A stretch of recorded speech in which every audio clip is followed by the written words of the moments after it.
Hello once again, everyone. Welcome back to another episode of Dropping the Hammer Racing Hour here on The Grueling Truth, where legends speak.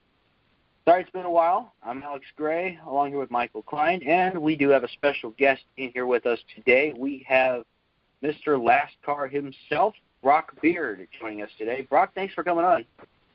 Hey, thank you for having me. Yeah, no problem, man. Good to have you on. Absolutely. Hey, I'm always open to talk about racing, and boy, if you look at that schedule and all those races we have to look forward to this next month, we're going to have no shortage of it. Oh, yeah. I mean, obviously Watkins Glen is not going to be hosting races because the COVID-19 has been a really big issue over in the New York, New Jersey area, but Daytona Road Course, how about that? And with 750 horsepower. Whew, man, that's going to be fun. And with ARCA running there. Yeah. Oh, yep. Can't forget that. Yeah, I mean, I think we all know that's going to be a total shit show. Yes, and I am looking forward to every single bit of it. It's going to be a lot of fun. So, yeah, so they just dropped the rest of the regular season schedule. I have to refresh my memory. I know Dover, I think, has 2 races coming up. I think I retweeted it. Yeah, Michigan's got a doubleheader coming up. Mm-hmm, Michigan, yeah. They also said Michigan will have no fans. Will Daytona have fans? Does anybody know? I don't know. I think they said that they might, but they don't have any confirmation yet. Yeah, I'm kind of hoping so, because I definitely want to try to get to that. To either one of them, the 0400 or the road course. Yeah. And, all right, yeah, so talking about those changes, and I think definitely it could shape up for potentially what schedules may look like down the road for sure, because I think just a lot has changed so much with the pandemic breaking out. I woke up and got something, Michael messaged me this. I feel like we're now living in the Need for Speed universe. Underbody lights at the All-Star race, is that what I'm hearing? Yeah, I just saw that tweet there, and Gluck and some of these other guys had retweeted it, and it looks like it may be happening. At least the manufacturer-specific chassis lights and all that. So that's going to be that'll be something to see. I'll tell you what. Yeah, that's one of those things that you got to make sure you're not getting flurned on, I guess. Yeah, I think it's different. I think it's unique. I think it's cool. I'm totally down for it. There you go. No, I mean, it seems like, it's I know there's been rumblings ever since that Kurt Busch and Kyle Larson at the time had those lights, what was it, at the Champions Week last year, and it's not something that's necessarily coming out of nowhere. There were a lot of people hoping that maybe that would be tried at some point here, and looking at the thread there, that seemed to be some compelling evidence that direction. So, hey, we'll see what they do. I mean, if it goes through, it would be something. If it doesn't, maybe it's something that they're at least looking at. So, I think that'll be something to follow. Oh, for sure. I mean, I can't wait for it. I mean, just imagine. It's going to be a good distraction from the horrible number placement, if you ask me. So. Oh, yeah. Believe me, yep, I agree. Yeah, I mean, I think it's going to work on some cars, but there's others that just, no. I mean, Corey LaJoie's car, I do not like the number there at all. It takes a scheme I already don't like, and it's just making it worse. And they released William Byron's today, and I just couldn't stand that. Oh, I think a few cars it looked good on, but it just doesn't work for some of them. I'm always going to be a diehard number on the door guy, right in the center of the door. Oh, yeah. Mm-hmm. It's, I've heard the argument made, and this is my favorite one, is that, the number branding is more important than ever. That you have all these different paint schemes. They change every week. sometimes even during a weekend. And, your eye just pulls naturally to that number on the door, and it looks like it's just a whole mess if it's put in any different spot. So, we'll see what it looks like at the All-Star race, but my expectations are extremely low for that. Yeah, and I think this is something that Slap Shoes, who's been on the show before and is a good friend of mine, is it used to be that drivers would be associated with the brands that were on their cars. But the thing is, you don't necessarily have drivers who have one single sponsor for an entire season now. And honestly, some of those that do have companies that aren't necessarily making consumer products for that. Like the only company I could think of that's bought a full year-round sponsorship of a team is Ally with Jimmy Johnson. And we're just going to be real here. You're not going to see anyone just going out and buying Ally simply because they sponsor Jimmy Johnson. It's not really a consumer product.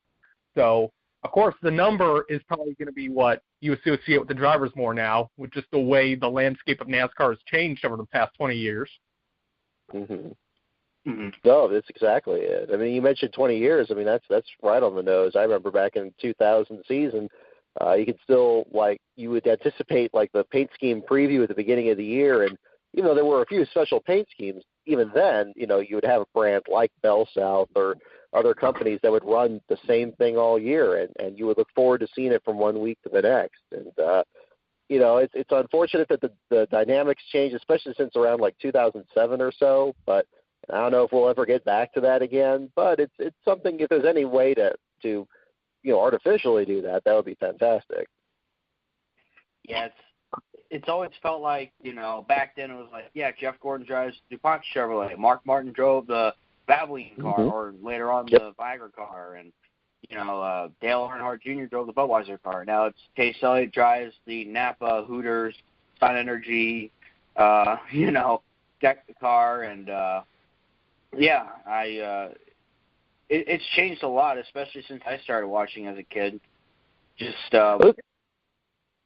Yeah, best example I can think of is with Penske, because it used to be you would have Rusty Wallace in the Miller Lite, Ryan Newman in the Altel, and this is just from when I was growing up. So Newman in the Altel, and it would be that way every week. And now this in this day and age, you don't know what company is going to be on what car, because they got 20 companies that are sponsoring all three of their Cup teams. Yeah, and not to mention Miller Lite only sponsoring Brad at the 600, and who knows if they're going to be back next year with Penske. Yeah, that would be really sad to see go. Yeah. That's always been one of those iconic NASCAR sponsorships that, honestly, you could put up there with, Petty and STP or Gordon and DuPont. You have Miller Lite in the 2-car, and to see them not working together at all anymore after it's been going downhill over the past few years, it's a sad sight. Undeniably. This is a big reason that I'm a big advocate of the starting grid lineups that they used to do in the back in late 90s, early 2000s in particular, where they would show each paint scheme all the time. Back in the 90s, you would have some of the smaller teams would change their paint schemes every week because they didn't have regular sponsorship. But it would again reintroduce you to the schemes that stayed the same and encourage that brand identity. I think doing something like that today is even more important.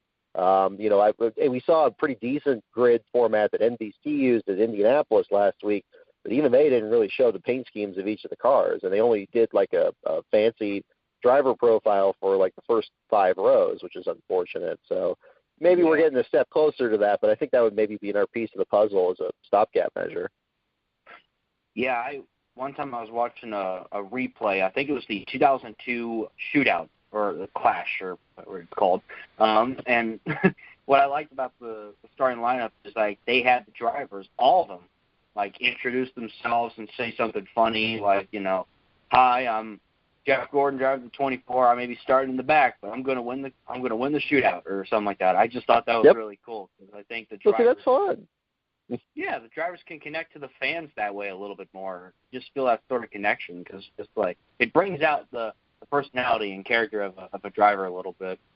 And you hit that on the head. That's the most important part. Anything that features these drivers and negates the perception that some may have that maybe these guys don't have as much personality as back then. I mean, heck, you look at people like Bubba Wallace or Ryan Blaney or people like that. I mean, they got tremendous personality. Corey LaJoie. I mean, the list goes on. And Fox had a lineup where it looked like they were trying to get back to that at Darlington when they returned, but only just said their name and their hometown, which is a start. But do something like that in 2002. That would be amazing. Mhm. Absolutely. I mean, I went to Bristol last year, and I just thought the intros were so just on point. What needs to be the norm in NASCAR now. Yeah. I mean, if we could have that almost every week, maybe not every driver being shown, before every race, but say you have a rotation of it throughout the year, I guess, is what I think would be the best thing to do. Mm-hmm. I mean, this is the thing. I mean, again, one thing I always like at the website at NASCAR is that there's even drivers that, further back that get very little TV coverage that have a lot of personality. I mean, B.J. McLeod's one of the nicest guys in the garage area, but he hardly ever gets any attention in these broadcasts. And he's got this rock star personality and, wears the skull mask like we saw a few weeks ago. And, again, if you talk to the guy and you see him some more, people who have talked to him, have said the same thing. So, and he's just one of many examples. Mm-hmm. Oh yeah, I agree. I really dig the skull mask. He's got a cool style. I like that. Oh yeah, I think BJ is one of the most coolest, badass people in the garage area. I've gotten the privilege to talk to him on a couple of occasions, and I just think he's a really nice, down-to-earth guy, and obviously, trying to make things work out for his Cup team as well. Exactly. I mean, it's been an uphill climb, and, those are, again, kind of the stories that we follow and everything. And, he's leasing cars from Rick Ware and trying to start his Cup team. And, at the same time, he's had some great runs in the Xfinity Series for JD Motorsports. And, those are the kind of stories that they get fun to talk about. I know in my framework I usually talk about who finishes last, but certainly if one of these teams outperforms, that's definitely something we're more than happy to talk about. Mm-hmm. Oh, yeah. I mean, BJ's definitely been outperforming that equipment lately. He's one of the most underrated wheelmen in NASCAR, if you would ask me at this point. Oh, I agree completely. I mean, he's kind of like, he does it all, He's an owner-driver, races against his own cars, kind of help out, obviously work with the other teams like JDM as well. It's really incredible what BJ is able to do. Yeah, I'll be perfectly frank. I didn't really follow the Xfinity Series or what was the Busch Series at the time that much when I was younger, but nowadays there's so many teams in there that used to be the small teams of the Cup Series, like Jimmy Means' team or Mike Harmon's and these others. The small team storylines are compelling. And Tommy Joe Martin's, all these other guys out there, different ages and different organizations. I think, and we've seen some of those guys get featured more now that a lot of these, like the big three have migrated to the Cup Series, and it's kind of shown the light on some of these guys. I think we almost had like 3 of the JD Motorsports cars get a top 10 at Pocono just a couple weeks ago. So you never know. Oh yeah, I love. I think you make a good point too. I didn't think about that with the big 3, leaving to the Cup Series, and now it's kind of opened up to all the other guys, which that's something I didn't think about until now. So you make a good point there. Yeah, that's what I thought about, in terms of the playoff picture, but in terms of the actual results during the race, I saw them performing, a few spots better probably. I didn't see them doing as good as they were doing now, compared to last year. Because, right now you've got teams like EGM, JD, even B.J. McLeod. It seems like they're kind of starting to step it up against the big dogs. Exactly. Especially RSS Racing. I mean, they've really gotten that thing turned up for the year. I mean, it's almost too many stories to keep track of. I mean, the more I think about it, I mean, old Kyle Weatherman over at Mike Harmon's team, you know, he was going for stage points in a couple of the stages at Homestead, and now he's got, like, I think 2 straight 15th place finishes. And this is a team where Harmon's team used to be, you know, a start and park organization running Dodges, but, you know, they've not start and park for years now, and they've you know, really got going. Bailey Curry, their other driver, also had a top 20 streak going this year. And again, just one of many examples. Oh, for sure. Especially in 2020 alone, there's just been so much in NASCAR that has happened. I mean, I almost can't list them all. So, exactly. Yeah. That's a challenge. Here's a bold take from me. Bailey Curry will be a NASCAR winner in the next couple of seasons. I don't know if it's going to be an Xfinity or trucks, but he's going to win a race. There's a hot take from me. I think it's a good call. Yeah. Yeah. I mean, especially if he's running with Nice in the truck series. You know, that's a team capable of winning. I mean, he relieved, Natalie Decker at Pocono a couple weeks ago. It got like 16th there, and that was, I know part of that was a lot of wrecks and stuff, but I mean, this is a guy that was called on at the last minute to take over there, and I think performed very admirably under the circumstances. So there you go. Yeah. Yes, certainly. Yeah, I think it's safe to say that this will go down, 2020 will go down as probably one of the most memorable seasons, if not the most memorable season in recent history, just because of everything going on. Yeah, for the good and the bad. Mm-hmm. The goods and bads. Certainly.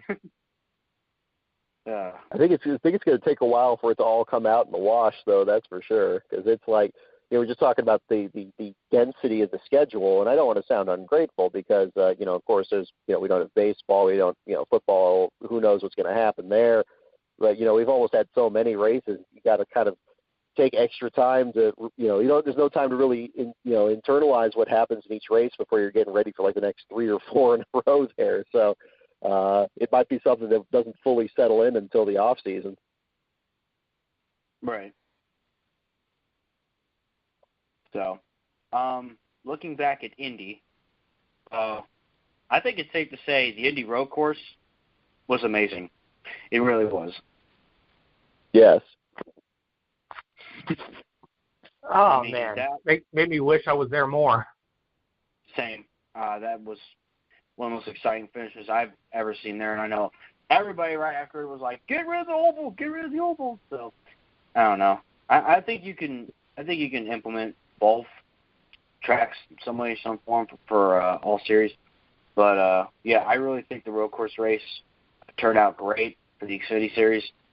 I think, those 4 drivers at the end, they put on a heck of a show. I mean, and we had Indiana relatives Briscoe and Haley finished 1-2, which I think was just the icing on the cake for that race as well. Oh, yeah, that was awesome just to watch Chase win that. I mean, just coming from the same background as he does, we grew up 2 hours away from him and raced each other on a few occasions. He's a really cool dude. He's helped me out a bunch of my career, especially at the BC39. So it's just awesome to see him finally get that win at Indy. Yeah, that's pretty cool.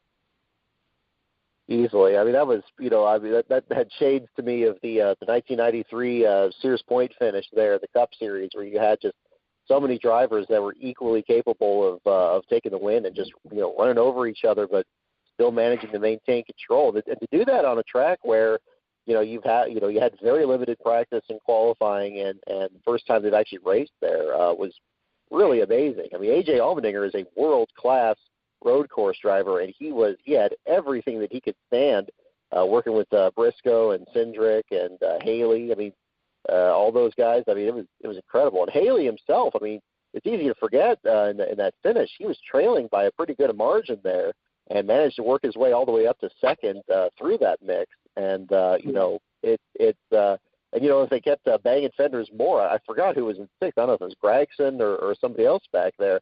They could have easily been a part of that too. So a very racy circuit for the Cup Series or the Xfinity guys. Mhm. And then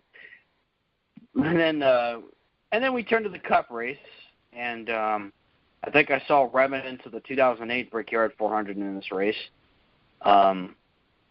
Lots of hard hits, lots of blown tires, hard break for Denny Hamlin for sure.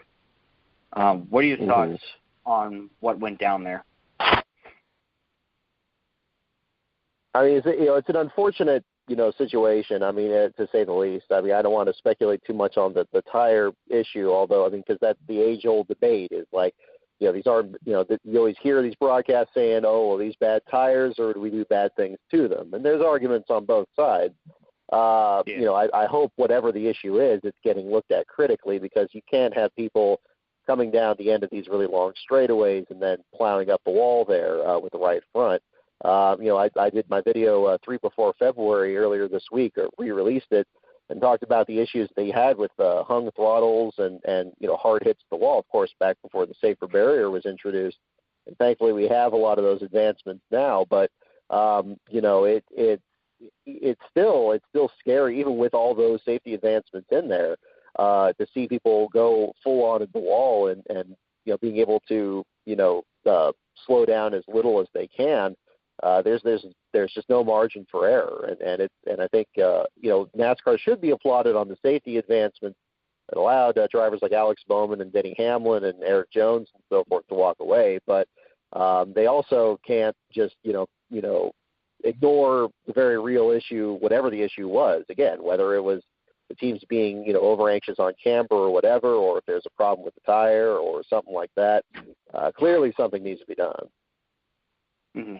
Yeah, they may want to take a look at the track, too. I'm not going to say it's the track's fault, but it just seems like there's something that it's a challenging track for the tire manufacturers. Mm-hmm. It's definitely what it seems like, because this isn't the first time we've had this issue.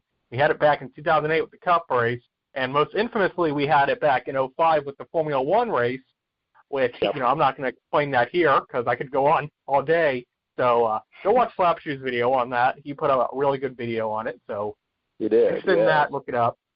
But, yeah, it just doesn't seem like the tire manufacturers can really come up with a good, consistent tire that's able to hold up to what Indianapolis Motor Speedway has. Oh, yeah. I just think it's just something that definitely needs to be looked at and says, okay, how can we avoid this in the future? I mean, that's pretty much all I can say about it. Yeah. Well, I mean, it seems like Firestone actually does have a pretty good grip on it, but, that's the one that they always try to focus on, I think, because it's such a huge event. And also, with the Indy cars, there's so much less weight going into that, so there's so much less wear that you're going to have than in a stock car. Oh, yeah. Yeah, I mean, I think someone told me, in Indianapolis, it wasn't really at first built for a heavy stock car. This was built way back in like 1911, and it's different just looking at the lighter Indy cars and how they're able to move around. The stock cars, it's not as easy to pass as well with the lower banking and everything. So I mean, you try to make a move into turn one, but we've seen stuff like that happen before on both sides. 2017, Kyle Busch and Martin Truex Jr. I remember the Indy 500 when Takuma Sato tried to make a move on Franchitti and didn't work out too well on that final restart. So that's something I just noticed with Indianapolis too, is that it can be tricky that way. Absolutely. I mean, I think that's one thing that, and adds to the prestige of the track too, is that it is so challenging, regardless of what series runs there. I mean, even in the Indy 500, like you mentioned, Sato's move there. I mean, look at just what unbelievable moves have to be made out there. We did see, a fair amount of that. I mean, both Harvick and Hamlin, who clearly had the best two cars in the race, each of them made unbelievable moves down the back straightaway and looked like they were going to go into the grass there, getting around there. That's the kind of thing that you would like to see more of at the race there, and knowing that they could make moves like that. It's just unfortunate the tire issue came into play and kind of spoiled that a bit because that's the focus should be much more on the racing and not completely playing Russian roulette with the right front tire. Yeah. Absolutely. And, Goodyear's had this issue before. They've learned from it, so I'm confident that they're going to know or figure out what needs to be done moving forward with this. So I've got faith. I know a lot of people don't seem to have it, but I think they're going to come up with some solution to it. And, of course, yeah, you could say we're going to have another one. Well, they'll come up with a solution to that one, too. It's like they've always done. Pretty much. Exactly. Yeah, I think anymore, something big happens, I think NASCAR is immediately on the ball. Like, I just think they immediately go, okay, I hate to bring this up, but the Newman wreck, obviously, they made some changes for the next Super Speedway race because obviously we don't want to see that again.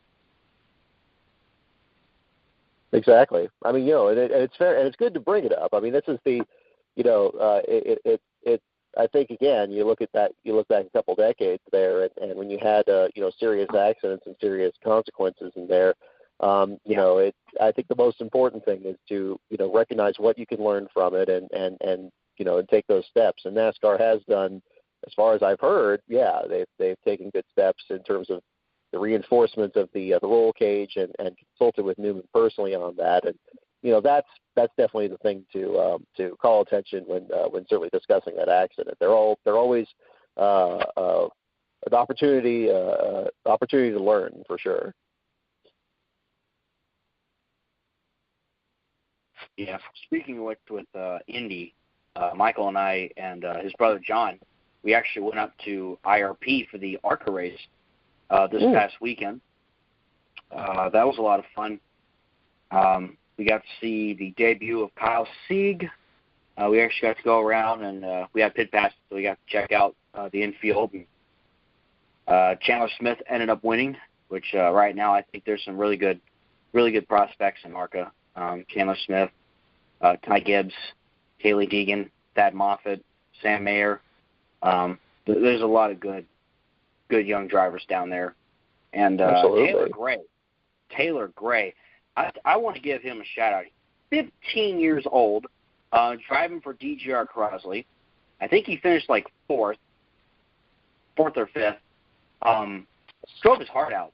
At one point he spun out and he came back, but, man, he drove hard. I was super nice. I'm like, he's 15 years old. That is incredible. So. Absolutely. Oh, yeah. Yeah, I will say one thing, though, is that he did seem a little bit too aggressive, to me at least. Yeah. So, but that's something that you'll learn with experience, is how to kind of cool your driving, smoothing it out. But, yeah, it's definitely impressive, which, by the way, while we're on this subject, let's give a shout-out to Gearhead's Diecast. I mean, it was such an awesome place to go in and check out. Had some really good deals on some amazing diecasts there. So if you're in Speedway, Indiana, Brownsburg, Indiana area, definitely go check it out. It's right by the Lucas Oil Raceway. Can't miss it. There's a huge Dale Jr., I don't know what you would call it, but it's like one of those old plastic cars that a lot of people used to use. I don't know what you call them. It's like on a show car, or? No, it's not a show car. It's like those things that they would put up in bars, I guess. Yeah, like one of those smaller cars that you can hang up or something. Oh, okay. Like a big display. Either way, it sounds like my kind of people. I'm going to have to look them up. Yeah. Yeah. Thank you for taking me there, because honestly, I felt like a kid again. I was so happy. It just reminded me of this NASCAR store I used to go to when I lived in Louisville as a kid way back in the 2000s. And, oh, my God, it was like, dude, this is heaven. So I got a few cars myself. I got a 124 of one of Dale Jr.'s old Nabisco cars. I got the 164s. I got Lake Speed's Spam car, Tony Stewart's Shell Pontiac from the Busch series, and oh God, I keep forgetting the third one. Well, you are a man of culture. I can sense there. If you get the Spam car, that's good deal. I'll go pick one up. Oh, that's right. It was the 30 Pennzoil Pontiac of Johnny Benson. That's right. Ooh, there we go. Oh yeah. Yes. Man, I should have picked one of those up too. That's probably one of my favorite paint schemes from the 90s. Yeah. I was like, oh my God. And there was a excellent wall. choices. Yeah, the wall had those cars all for like $3, and I was like, goodness, this is like Christmas. Man, oh man, I'm gonna have to start saving up. Yeah, Absolutely. Sounds like the flea markets outside of Darlington or Bristol. You got something like that where you see stuff. It's like, oh my goodness, how, like stuff you don't even think existed. But good times. Yeah. Have you ever been to the one outside Daytona? No, I haven't been to Daytona yet. I got to do that. But I've heard Yeah. I've heard many stories. What's yours? Not gonna lie, I really just part of the reason I want to go back to Daytona in the next couple months is just so I can go back to that flea market. I mean, especially for a NASCAR weekend, it's just rows and rows and rows upon tents. Like, I've never seen more for any race. And then you go inside, and there's more NASCAR stuff. And, you know, I was there with Slap, and we spent a good 3 hours there, I think. And after we look at all the NASCAR tents, we go inside, and then Slap stops me, and he's like, dude, look.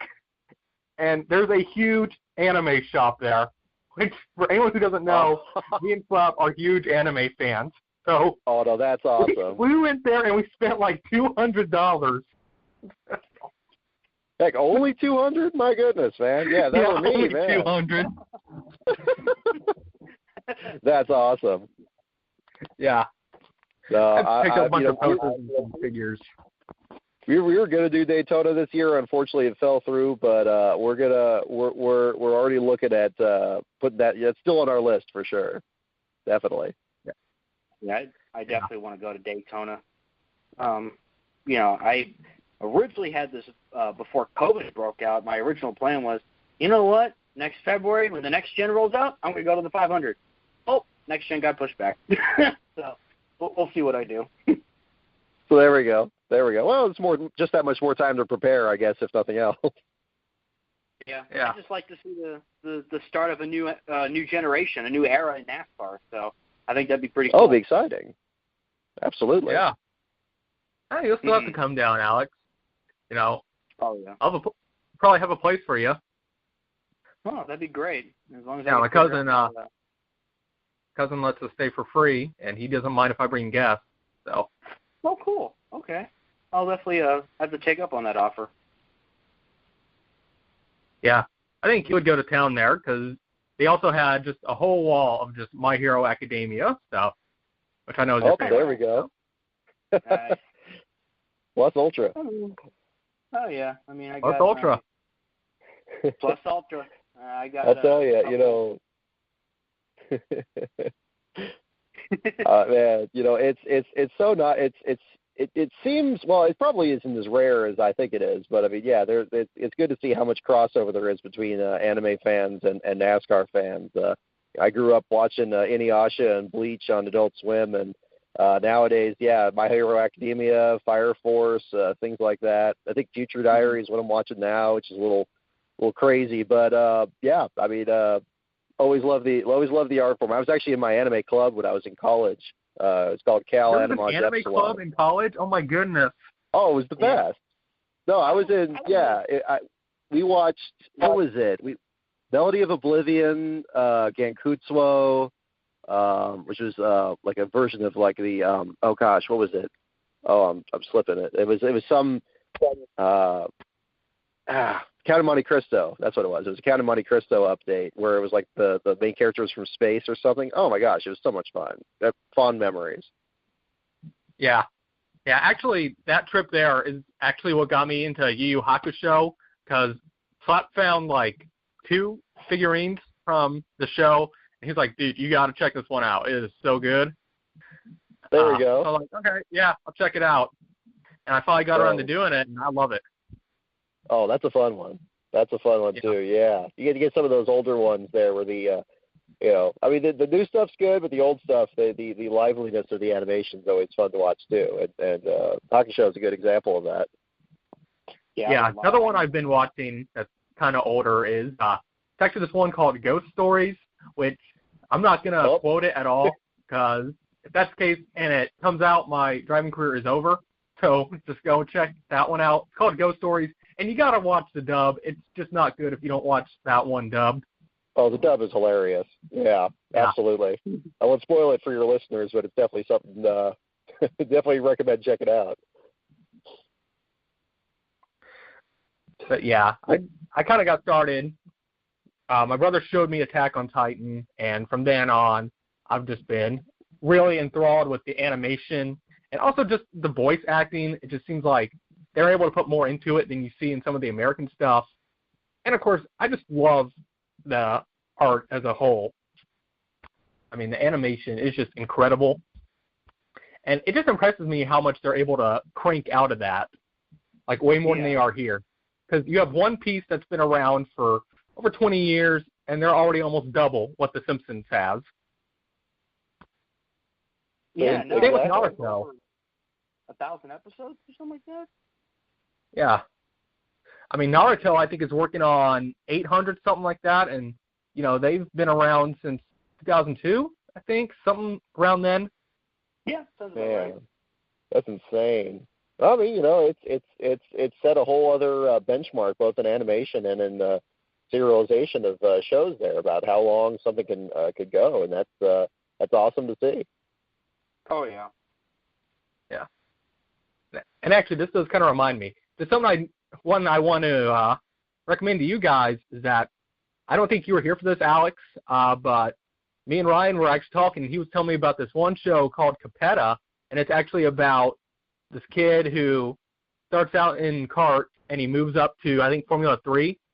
And I started watching it, I think, Monday, and it's really good. Oh, really? Capetta, you said? Yeah. Huh. No, let's look that up. I've never heard of that one. Capetta. Yeah. Okay, I'll check it out for sure. Okay. Yeah, it's not on Crunchyroll or Funimation, but someone's posting them on YouTube. There's only the sub version, but it doesn't take away from it at all. It is really good. Oh, right on. Right on. Kind of try to do like a racing's or I guess track racing's equivalent of Initial D or something. It sounds like fun to me. Yeah. Initial D was actually the first one I ever watched. But, you know, it wasn't really enough to get me full into the genre, I guess. Yeah. I mean, there's different ones can grab you because there's, you know, different genres. I watched Evangelion, and I didn't really get it when I first saw it, but I saw like Armitage, which was a pretty good one. That was like they made like some movies on that one. That was a lot of fun, and I guess Inuyasha was from there. That kind of got me into it. So, yeah, I mean, it's a lot of different genres. There's so many different genres. It's easy to get lost in any number of them. Yeah, I've been wanting to start Inuyasha. That looks really good. It's good. It's got some fun lore to it. Yeah, I remember watching a few episodes with my brother when I was a kid because he watched that. And I admit there are some animes that I started and yet to finish, or some that I want to watch, just haven't got to them. It's just like, so many.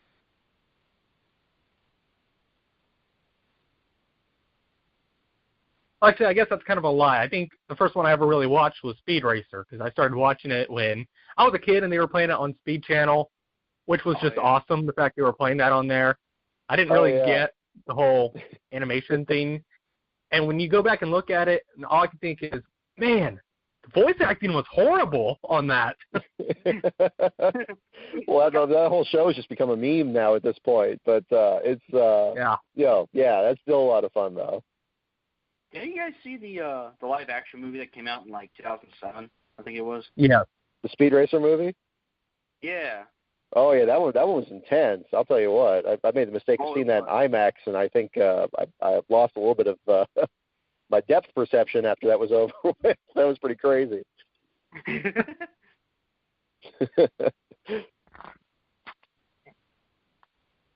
Even my dad was a pretty big fun ride though. I'll tell you that. I think it's become a bit of a cult classic, which is pretty appropriate for Speed Racer, I suppose, as a franchise in and of itself. Mm-hmm. Yeah, kind of that so bad it's good thing, I guess. Exactly. Yeah, guilty pleasure. So maybe Driven will end up as a cult classic here soon. Well, we'll see about that. I know Denny Hamlin thinks that it is. Now, Cars, on the other hand. Well, there we go. Okay, now Cars and Cars 3 were good. Okay, let's get that out of here right now. Yeah, Cars 3 was a Cars great 2 thing. never happened. Exactly. Cars 2. There was a friend of mine in the media center, unfortunately, just recently passed away. Dick and Ware, and he was one of the people that collaborated on Cars 2, and even he admitted, yeah, no, that one wasn't very good. Oh, They want to do this whole drive-in theater, like, movie parody thing, and it was just a bad idea from the start. And unfortunately, that's where you got that all come together there. Yeah, I felt like if Cars 2 would have done better, you should have just focused on the whole World Grand Prix thing instead of, the spy thing could have been a separate little 1-hour special, I feel like. But, like, if you just focus on McQueen racing around the world and getting, like, this culture shock and, communicating with the other racers, I just think that would have been interesting because it was cool, like, seeing cameos from, like, Jeff Gordon and Lewis Hamilton. And I think in other countries' versions, they actually replaced Gordon with certain other stars. Racing stars around the world. Oh, see, that's cool. I'm trying to remember who they all were, but they were. I know you had Alonso in Spain, I think. Mm-hmm. I actually think there was also Vettel for Germany. Vettel. Not too sure anyone else. Let me see. Yeah, I still have a fan theory on Cars 2 that, I think would have made that movie better as well. This is kind of going into the weeds a little bit, but at the beginning of the movie where there's like a car that breaks down and like Mater tows him away or something, and then like, they make this whole gag about like, cars that break down and stuff. I thought that character at the beginning of the movie was going to be the villain. Like, they have like some other, because they have this whole thing about like, oh, the engine looks terrible, the guy's breaking down. It's like, I thought that was going to be like a callback to the beginning of the movie, and there's just like some other character, and I'm like, man, that's just, I don't know. Maybe it's not a big point there, but it seemed like that was going to be something the movie did, and it didn't even have the twist kind of work out right. So I don't know. But I definitely agree the first and the third one were much better. Oh, yeah. Yeah, the third one is just way underrated. And, as a dirt racer, I just love how they paid that homage to, the grassroots racing. I mean, that's not something I would have ever expected out of Pixar. And then to not only do that, and then to throw back to the history of NASCAR with cars based on real characters throughout NASCAR's history. I mean, oh my goodness. Yeah. That was a nice touch. That was just the most beautiful thing I've ever seen. And I think Cars 3 was very timely because, you see these new drivers coming in, Lightning McQueen and his friends are going out. It's like, Michael, the guys we've watched racing, they're heading out. Junior retired, Gordon retired, Stewart retired, and we're seeing all these young guys like Elliott and Blaney and Wallace and these younger guys come in. And, of course, obviously you had Ryan Inside Laney, Bubba Wheelhouse, Danny Swervis, and Chase Racebot in there as well, making cameos of the real NASCAR drivers. So I just thought that was interesting because that was very timely of what was going on in NASCAR, even still is now. So that was something I thought about after watching. I was like, That's an excellent point. Yeah, absolutely. Because wasn't it? Did it come out the same year that Blaney won his first race at Pocono? It seemed like it was around that same time. Yeah, 2017. Yeah. So it was like the week after, something like that. Mm-hmm. So yeah, you talk about the grassroots racing. God, I love that so much. I as you said, I didn't expect Pixar to actually touch that, and I just think I think Cars 3 is definitely one of the better sequels out there. That's just how I feel. No, absolutely. Well, then you see, like, that continuing even now. I mean, you mentioned Slapshoes earlier. Of course, he's done all his videos on tracks that have either closed down or have been abandoned, and then now Dale Jr. jumping on board and doing his show and everything.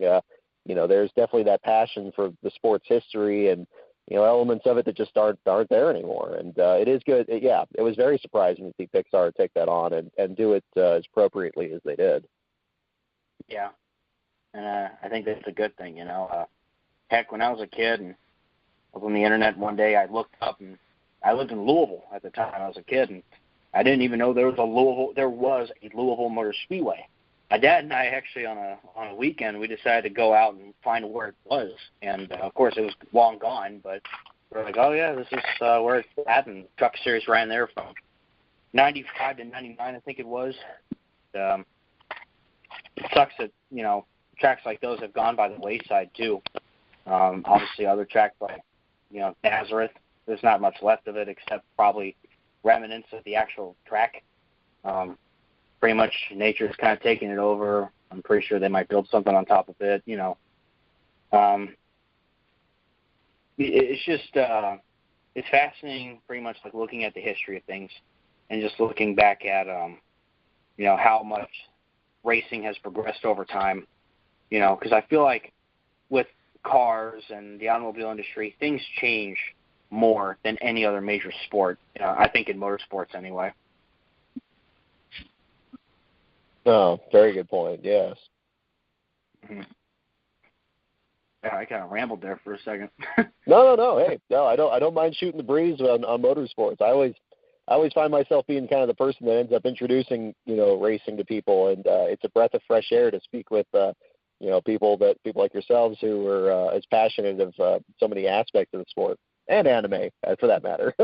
Even more rare. I mean, it's becoming less and less rare, it seems like. Yeah. I mean, I'm sure there's more people who are into it. They just don't talk about it. Yeah. So. Yeah, that's probably true. Especially now you can get like a lot of anime on like Hulu and stuff like that these days too. So. Oh yeah. Yeah. I remember my friends once telling me, it's like, I don't know if you'll know many people who like both NASCAR and anime. Now I look back on it and be like, think again. Oh, man. Let's see. What else should we talk about next? I don't want to bring political controversies, but I'm sure we're all aware of the tweet that our president made towards Bubba Wallace. I about called it quits on 2020 at that point. I don't know.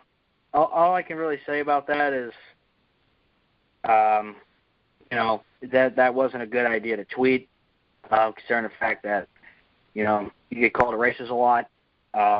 It's just, I don't know why he tweeted that. Why? Why did you do that? You didn't have to tweet that. You didn't have to, and that's a problem. Like he's always had. It's just like he doesn't think. He's just running his mouth on Twitter. I'm like, you gotta lay off. But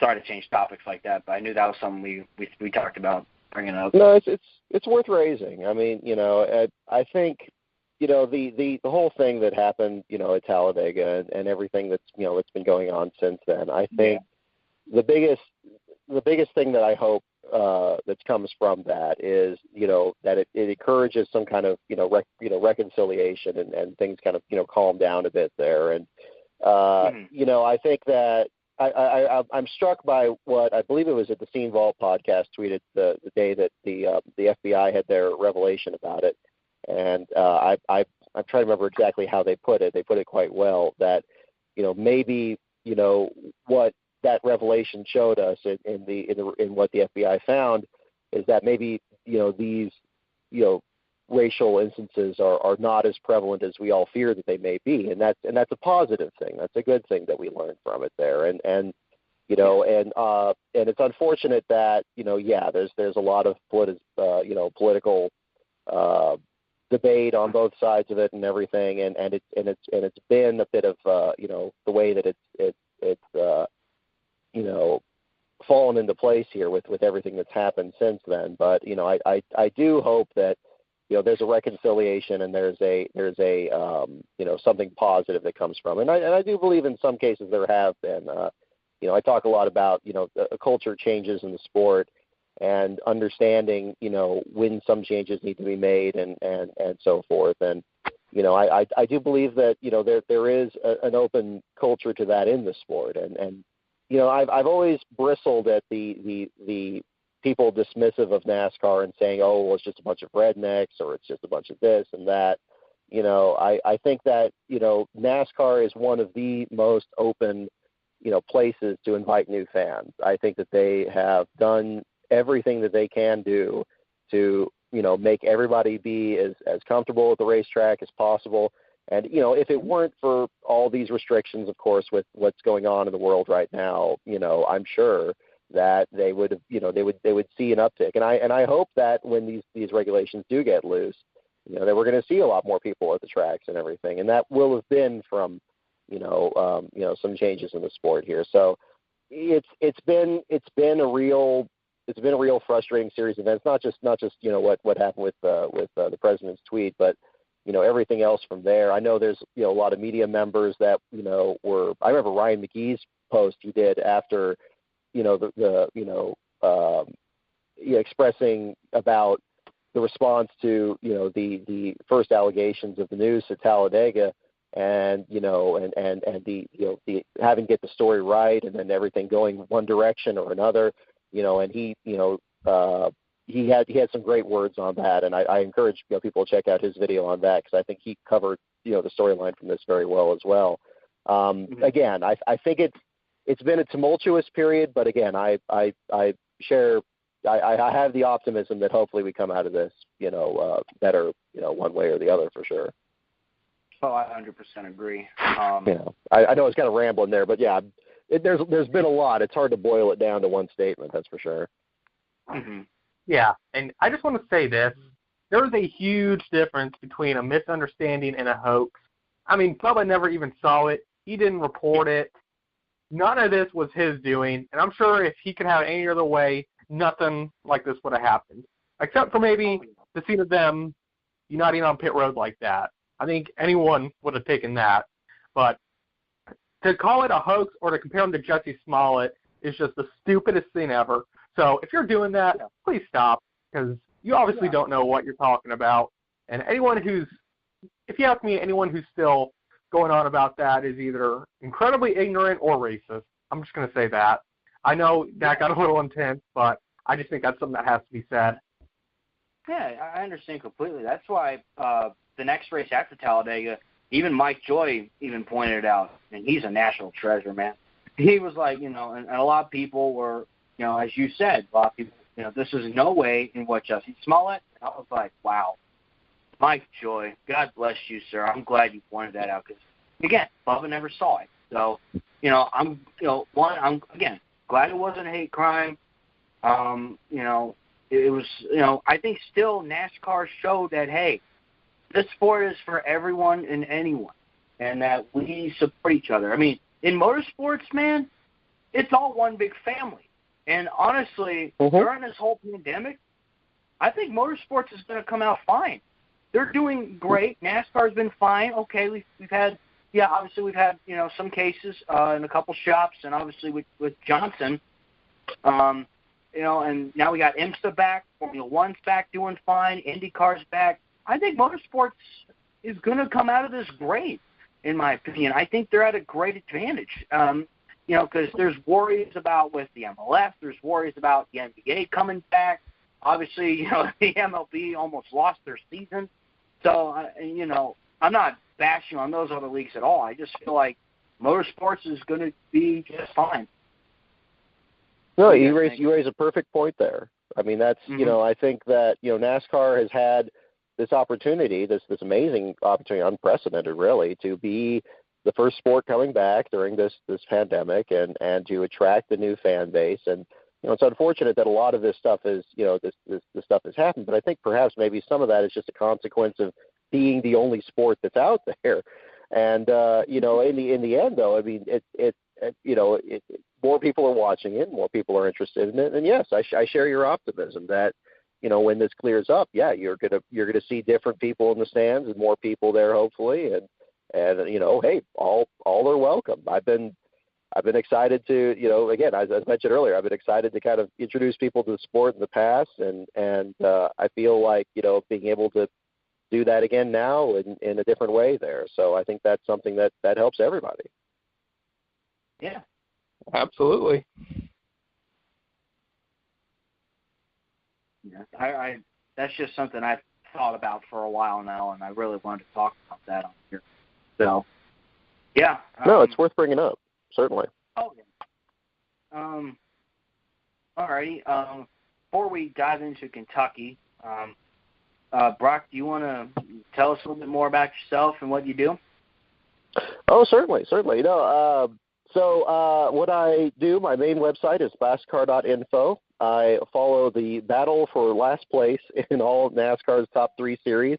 We also have our writer, William Saki, covers the ARCA series, so he would cover the race at IRP you guys were at just recently. And we cover the battle at the back of the field, cover a lot of small team storylines that don't get talked about too much, do interviews with drivers that don't get talked to as much either. We do some trackside coverage. We usually do Sears Point for our home race, but unfortunately that got pushed. But we were at Fontana earlier this year and got some other races planned. I also produce a lot of content on YouTube, mostly focused on NASCAR history. My biggest video is 3 Before February, which chronicles the story of NASCAR safety controversies in the 2000 season. I just uploaded a new version this past Tuesday on the 7th to mark the 20th anniversary of Kenny Irwin Jr.'s passing. And we've also been able to promote both Kenny Irwin's Foundation, Victory Junction, and the Tony Roper Scholarship Fund through that. And beyond that, I really just have a passion for NASCAR's history. And one of those things I've done is I published a biography of J.D. McDuffie, who had the most last-place finishes in NASCAR history, did interviews with more than 30 different people, including Mike Joy and Ned Jarrett and others. And that went to print, and I'm currently working on my next book and hoping to have a new announcement on that pretty soon. So I stay very busy and very happy to, talk with people that are students of the sport like yourselves that, to discuss things of that nature. That's awesome. Yeah. Thank you. So, yeah, just a question I actually had for you. Obviously we see that you're a huge fan of J.D. McDuffie and his career. Like, what sparked your interest in him? Like, in him specifically? I'm just curious. No, it's a good question. It's funny, you guys mentioned going to diecast stores like the one in Indianapolis and feel like a kid again. That was actually the moment that really kind of got me into JD. I know exactly which store it was. It was a store in Martinez, California, and I found a diecast of the Sun's Auto Supply Classic Trophies Pontiac, a diecast of it, and I didn't know anything about JD at the time, but the diecast looked really cool. And this was in the year 2000, so the internet was starting to kind of pick up. And so I started doing research on them, and there wasn't any one centralized source of information. So really the research that I had on JD really began at that moment. Found a tape of the race, some of his races he competed in, and it had always been something where I'd been kind of scavenging material together. And by 2011, I was interviewing some members of the team, and by 2016, I put pen to paper on the book, and it just naturally developed that direction. It's actually been a bit more of a challenge to do a book on a different driver since then, because I've been kind of looking at JD's career for so long. It's kind of an adjustment to try discussing a different driver, but that's really how it started. Huh. Yeah, that's real interesting. Yeah. Just because I noticed a lot of your videos surround J.D. McDuffie and Jerry Nadeau, and I was a fan of Nadeau too. Good. I just thought his name was awesome, honestly. Just Jerry Nadeau. I just love to say that. And it's a fun one. And I was, yeah. And I was too young to really know what had happened to him at the time. I just kind of remember, saying there's Nadeau in the 01, I think. And I think my parents said, no, that's Joe Nemechek now. I think it was Nemechek who replaced him. Correct me if I'm wrong, absolutely. But you got it. And at that point, I just kind of, I guess it kind of faded into my mind, and it wasn't until I got really into the internet several years later that I found out he had actually been in an accident and had almost died, really. And that had ended his career. So, that was kind of sucked to hear that. But, it's just one of the things, and I guess that's where youthful ignorance is probably the best. Oh, no, thank you. I'm glad you had a chance to check that video out. That was another of my favorites from the channel there.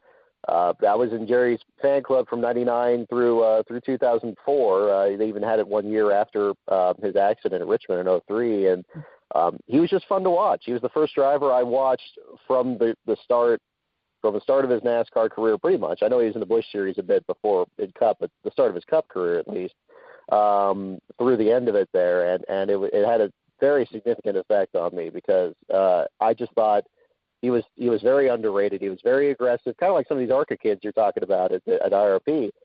Very aggressive driver, very fun to watch. Of course, Sears Point being my home track, he was always good there in the road course races. And, I liked it. He always seemed to just have the most beautiful paint schemes, too, no matter what team he drove for. Even the U.S. Army car, which was probably a more dressed-down version, was on those awesome Pontiac Grand Prix they had that year. Yeah. And he was my favorite driver. I can't play favorites and everything and all that, but I can't deny that this was when I was basically in high school at the time. It had a very significant effect on me, and I've been very fortunate to speak to him on the phone. We had an interview that we did. We're looking to do another one here and do something like that in the future. We'll see how things are going. He's very busy during this whole COVID thing because it's kind of wreaked havoc with some of his business interests on the side. But we're definitely looking to do some more stuff with him because he's a fascinating personality. Mm-hmm. Yeah, sounds like it. Yeah. Awesome to hear stories about drivers like that. Yeah, I agree.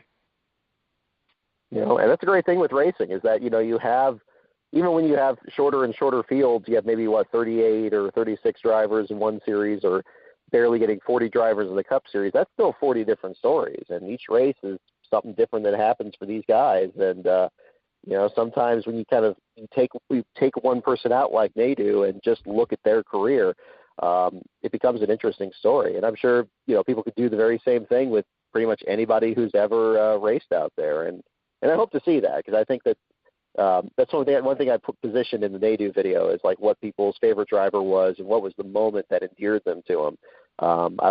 There's been some great discussion in the comments if you look at the comments section in there, and I hope that in time that becomes a series of videos that people themselves put together and why those drivers meant something to them. And I think that would be a very good thing. Yeah. Kind of like, I became a Dale Jr. fan because, when I was a kid, this was like 2004, I got hooked up on it. Like at one point, I got like the 50 greatest drivers in NASCAR from 1998. I got that book. I got like a Chevrolet history NASCAR book, and I went to town. I just learned so much, and learning about Dale Earnhardt, and then what happened to him, and I was like, wow, I want to cheer for his son. I want to see him do, just as great as his dad did. Of course, Junior never, won a championship or won as many races. He was still a great role model, a great leader, and a great ambassador to this sport. And that's why I was Junior Nation. Yeah, same reason here. Yeah. Growing up, I was a Dale Jr. and Tony Stewart fan. And, what got me into Tony is that, I come from a dirt track background. So, yeah. Of course, when you learn that's where he got his start, of course, that kind of geared me toward him. And, of course, I also liked his aggressiveness. And, sometimes he did things I didn't agree with, but overall I liked how he didn't try to change himself for anybody. Whenever you spoke to him, that's who you were going to get. And I like the guys like that. I don't necessarily like it when they become, too brash or arrogant, but I think Tony was kind of able to find that balance, if you ask me, where he wasn't, I don't think he necessarily thought he was better than everyone. It was just that he held himself to a higher standard of what he thought he should be doing. And, I like that about him. Mm-hmm. That's a good way to put it. Yeah. And see, this is good. It really reveals so much about you as a person as well as like what your favorite driver is and why you pull for him. And I think that's everybody's had somebody like that at one point or another. And for some of us, the drivers are still active. For others, unfortunately, they're not active anymore. But that always stays with you, and I think that informs your interest in the sport, and that's good to see. I invite your listeners to share their stories as well. I think that would be cool to hear. Yeah, absolutely. Yeah, I had to do YouTube videos on that. Like, probably became a NASCAR fan. Even what I just brought up with the whole how motorsports is going to come out okay with COVID, it just gave me some ideas. See, there you go. All right. You guys want to dive into Kentucky to wrap things up here? Sure. That sounds like a good place to leap off. We got a race tonight, don't we? Yeah. Xfinity doubleheader. There we go. I just want to drive out to the track and just sit outside just to hear the cars. I'll do that too at some point. We ought to plan on that. That'd be pretty cool. I felt so bad for those fans that are sitting outside Indianapolis just wanting to go in and all that, but yeah. I hope it's going to be soon. I'm hoping it's going to be very soon. Yeah, I mean, heck, when we were in Indianapolis on Friday, we stopped on Main Street because I had to take my helmet into the Bell shop to get something done on it, and they were practicing while we were there. And, oh, man, it's so painful just hearing them knowing that you can't go in. Yeah. See? I was like that one meme of Eric Andre, let me in! Let me in! That was pretty much there you go. Let me in! Absence makes the heart grow fonder. Perhaps when those doors open, I think I would be very surprised if the numbers were not larger. Oh, yeah. I mean, people are going to be really eager to go back to the track.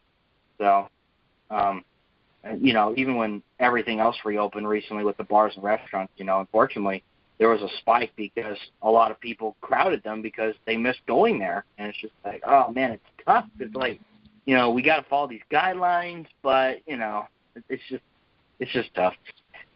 Yeah, I mean, I think you and I experienced that at Lawrenceburg. I mean, they said it was going to be 50%, but I guess they decided, we're not going to really enforce that. And like I said, I've been going there for years now, and I've never seen it more packed. Wow. Yeah, I mean, wow. Yeah.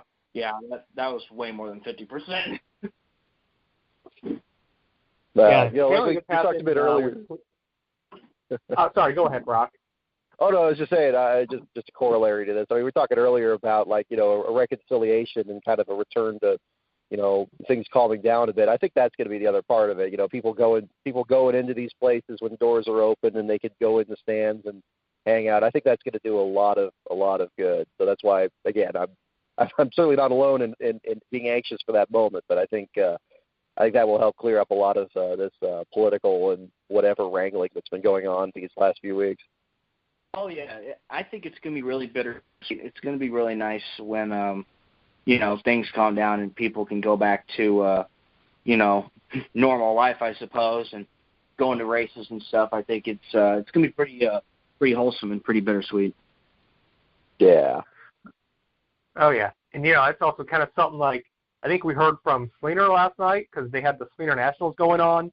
And Cassie Fambrio posted the place was packed in. I guess nobody was wearing a mask. So we may see a spike up there. See? Yeah, oh, my goodness. Go ahead. Oh, no, I don't have anything to add. I'm in California. It's enough of a mess already over here with all the mask regulations. So, yeah, all I can say is I get you. Yeah. I wear a mask just to be safe. You never know. Yeah.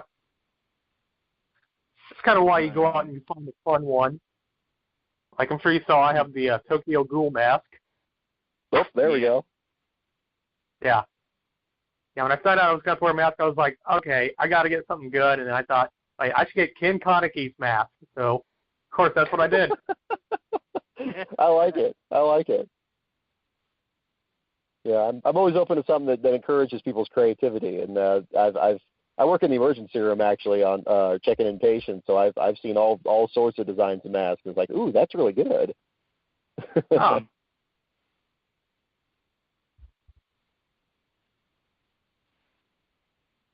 All right, so I guess we should probably go into our picks now for the week. Oh, yes. So, Brock, did you want to start off? Yeah. Are we doing it for each race, or are you just doing the Cup, or what would you like to do? Yeah, I think we usually do for each race. Mm-hmm. Okay. Well, it seems like certainly after the races at Indianapolis, it seems like Cindric and Briscoe have really broken away from some of the pack. I think it'd be great if the JR Motorsports guys could get a win in here, especially Daniel Hemrick, who has a runner-up finish here. But I think Briscoe is probably going to win the first one tonight, and maybe Hemrick in the tomorrow's race, since it's a shorter event, maybe he can squeak out his first win finally. That would be pretty cool. As for the Truck Series, complete toss-up there. It seems like if we're going to see a whole lot of crashes like we saw at Pocono, or if we're going to see something a bit more calm with a mile-and-a-half track, who knows? But maybe hard to say. It seems I'm almost thinking ThorSport in some sense there. So maybe Grant Enfinger could pick up another thing, or Crafton could reverse his slide. And then the Cup Series side, Ben, I think it would be amazing if Jimmy Johnson could pull off a victory there and finally win at a track that he's never won at in his return from missing the first race he's missed since 2001. I think that'd be an amazing story. Amazing stories don't often happen. That's what makes them amazing. But, I think that'd be one I'd be keeping an eye on. Johnson came really close to winning it in 2013, which was the last time or first time that the Quaker City 400 was ran on a Sunday afternoon. That was due to rain, of course, and he was spun late in the race. I think he and Logano, or he spun out in front of him when that happened. Matt Kenseth went on to take the win. See, there you go. I mean, he's had the best of times and the worst of times there. I think he's had at least one last place finish in the race there too. So, it's been a track that's been challenging for him. But I think maybe missing that race last week is probably all the motivation he needs. Yeah. But what do you guys think of the weekend? Michael, you want to see here? Xfinity side. I do kind of want to go with Briscoe again, just because, like I said, me and him kind of have history, and he's such a good dude, and he's doing so awesome right now. So I do kind of want to see that. This is also kind of a home track for him. He grew up about an hour and a half away from it. So it would be awesome to see him get 3 home track wins in a row. So, yeah, I'm just going to go with Briscoe sweeping Xfinity races. Ooh, a sweep. Okay. Yeah. I can see it. So for ARCA and Trucks, I'm actually not going to be able to watch those because I will be spotting for Ronnie Werneman at Anderson Speedway for the Glendival Classic. So right on. Kind of sucks. I'm not going to be able to watch that. But the ARCA race, I'm going to go with another bold pick here, and I'm going to say Haley Deegan. She's definitely shown some speed so far this season, and I think she's knocking on the door of that first win. So put Haley Deegan down for the Kentucky race for me. Good pick. Truck race, probably going to go with Ben Rhodes. Dude's good here. He's got 1 win. And, of course, it's also his home track. Me and Ben grew up going to the Legends races there. He's one of the first people to help me get started in racing. So, yeah, of course, we got to go with him here. And Cup, I'm probably going to go with Kyle Busch, finally breaking that winless streak. Also a good pick, absolutely. Yeah. This is one of his best tracks. He's got probably close to 10 wins here total over every series he's raced in. So, and he's starting on pole. So it definitely seems like this will be the week that he breaks that winless streak and finally gets that W for 2020. Yeah, and you were referring to Ben Rhodes. I remember interviewing him at the track the next day after he won.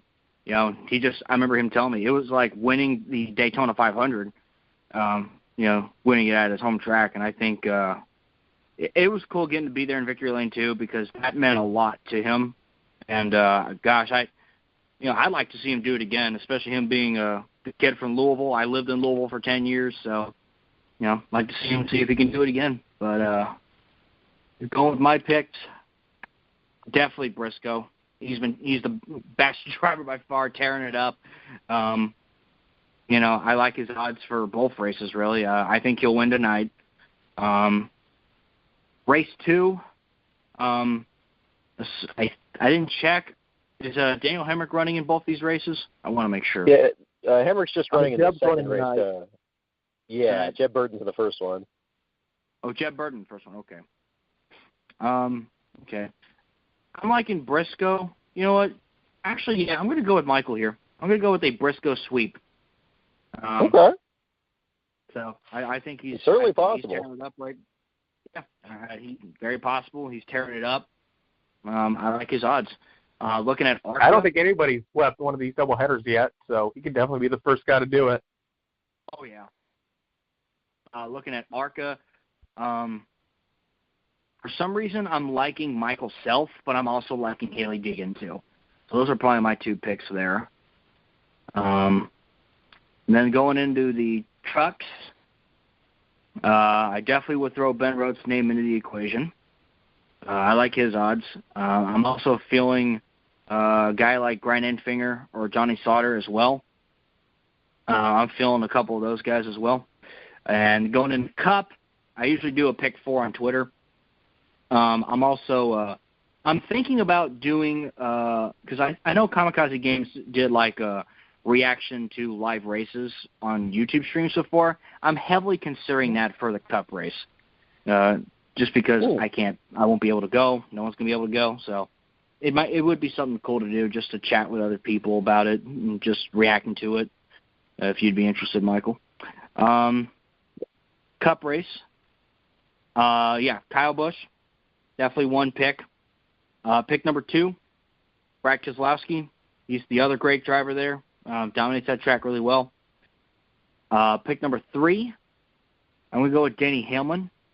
You know, he's kind of been tearing it up lately. Pick number 4, if I were to pick anyone on the Chevrolet side, obviously Kurt Busch became the first Chevrolet winner of that race's history. Gosh, I'd love to see that finish again.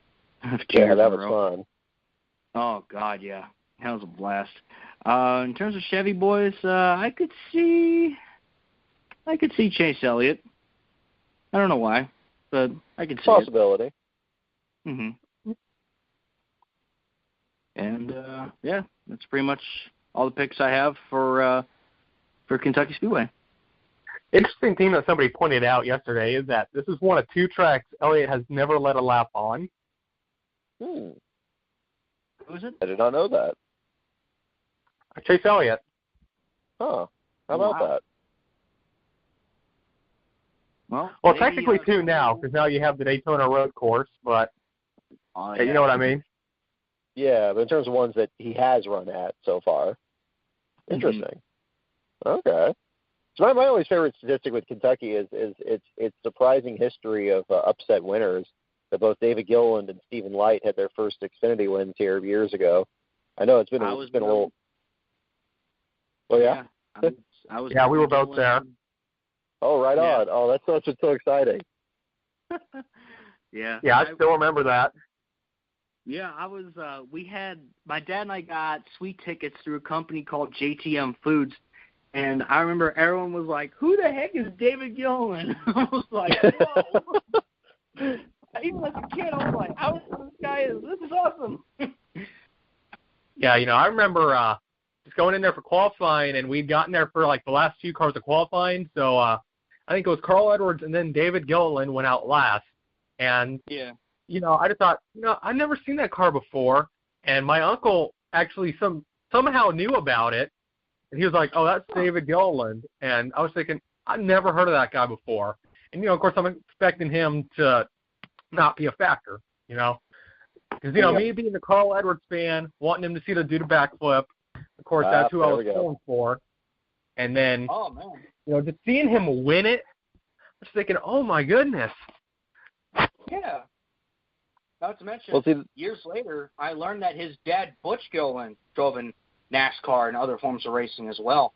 And, you refer to Carl Edwards. That was my first NASCAR race I ever went to, was that race the year before in 2005. I got to see Carl Edwards do the backflip at Kentucky Speedway. He beat Truex with 3 to go on a late race pass. That's so cool.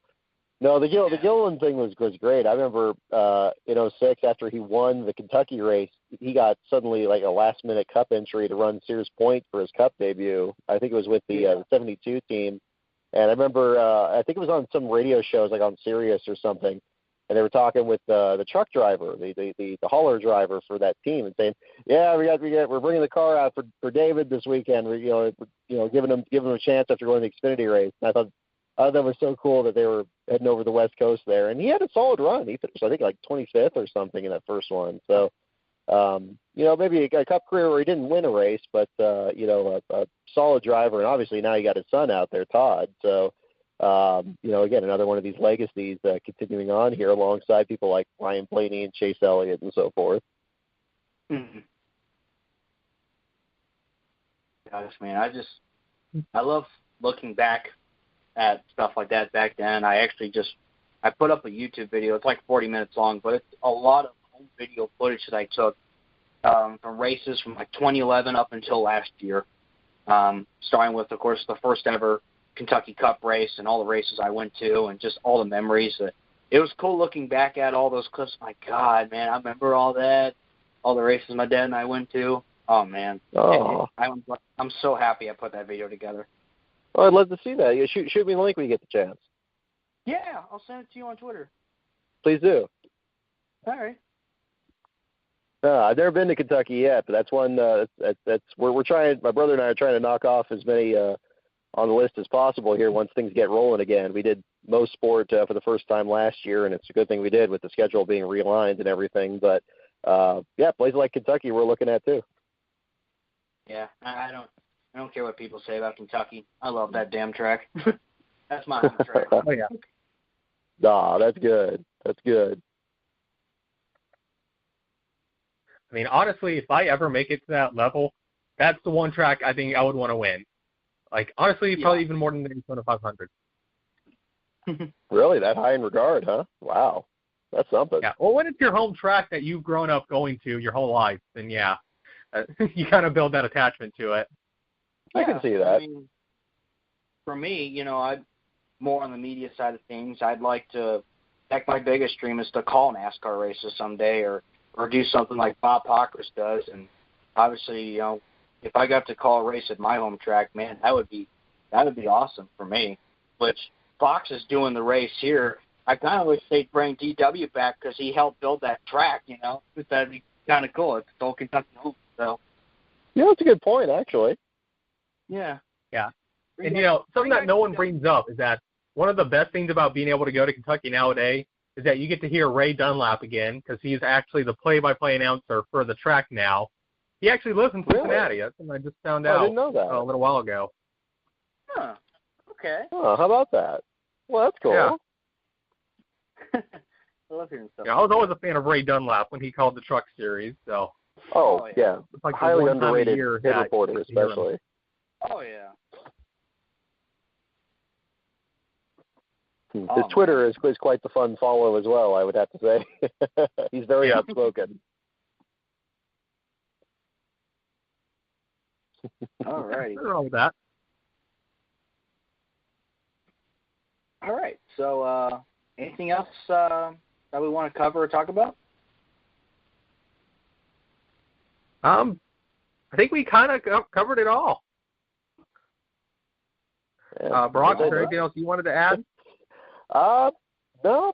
I just, but again, thank you guys so much for having me on. And again, you want to check out my stuff? LastCar.info is the main hub site. At LastCarOnBrock is my Twitter. Patreon.com/LastCarOnBrock for bonus content. That's the best places to check me out. And that's about all I have.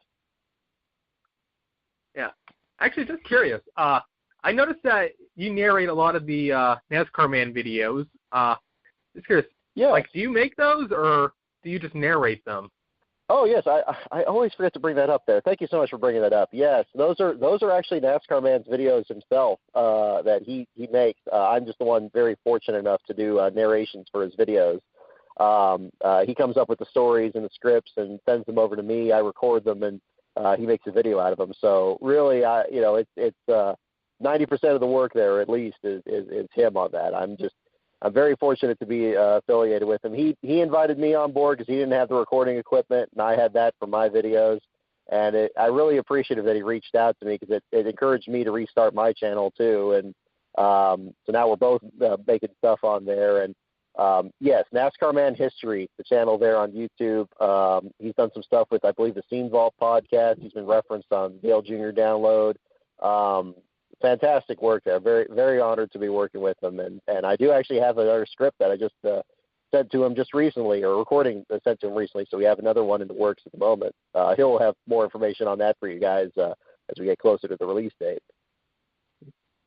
Okay. Yeah. I'm sorry, I keep feeling like I'm plugging everything here, but I hope you guys don't mind. But yeah, I'd be remiss if I forgot to mention him. Man. Yeah, you're good. No, I appreciate it. Yeah. Just got your tweet, Alex.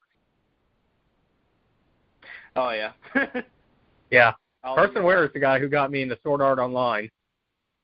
Oh, there we go. It seems like both the Ware brothers are really into it. I know Cody's a big anime fan, too. Yeah. Yeah.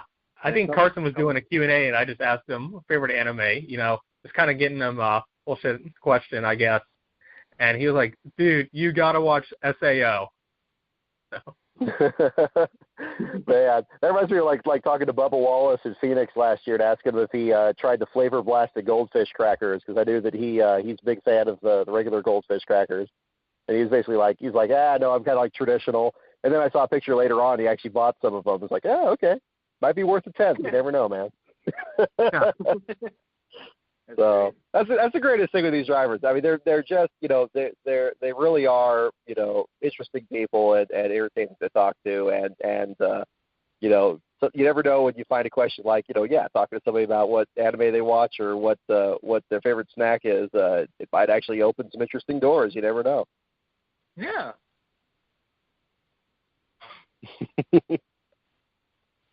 Alrighty. Well, that's going to go ahead and wrap things up here on another edition of the Dropping the Hammer Racing Hour here on the Grueling Truth, where legends speak. Brock Beard, thank you so much for coming on. I really enjoyed this. We had a really fun talk here. This was a lot of fun. Oh, no, I really appreciate it. The pleasure was mine, absolutely. And you guys enjoy the racing this weekend, and hey, you guys know where to find me if you ever need me. You bet. Absolutely. All righty. From Brock Beard, Michael Klein, and myself, Alex Gray, I hope you all have a wonderful weekend. Enjoy the Kentucky races this weekend. Be safe out there. And one last thing, Michael and I are going down to Bristol for the All-Star race, so it's going to be fun. And that'll do it. Thank you, guys, and we'll see you next time.